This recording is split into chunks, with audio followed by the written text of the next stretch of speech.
Lettre à toi, guerrier, guerrière de l'invisible.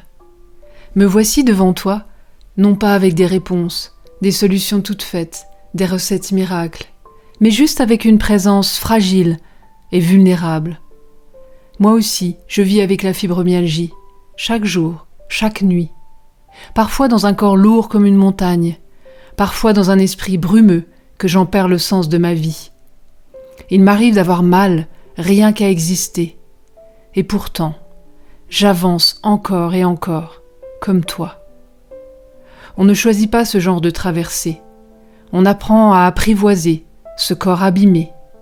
On invente des chemins de douceur, des gestes plus lents, des silences plus vrais. Et dans ce monde qui valorise ce qui se voit, il faut un méga courage pour continuer à être quand on est invisible. Je suis une guerrière, tout comme toi, de celles qui avancent comme elles peuvent, avec une fleur entre les dents et des larmes dans les poings.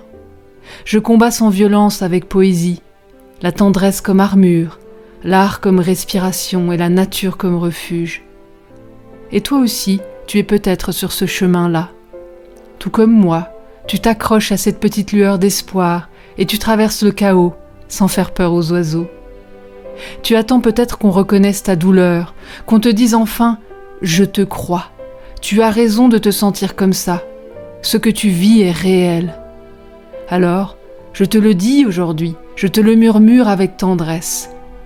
Tu es vrai, tu es légitime, tu es fort, forte dans ta fragilité, tu es vivant, vivante dans chaque effort, même minuscule.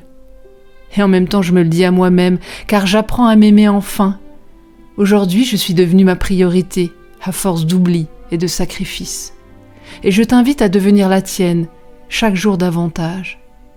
Dans ce monde de dingue, nous sommes un peu les gardiens, les gardiennes d'une colère, trop longtemps enfermés au-dedans, de mots qui n'ont pu s'exprimer et qui au fil du temps se sont imprimés en nos corps hurlants. Et même si nos pas sont hésitants, ils ont du poids. Même si notre voix manque d'intensité, elle résonne loin. Tu n'es pas seul, nous ne sommes pas seuls.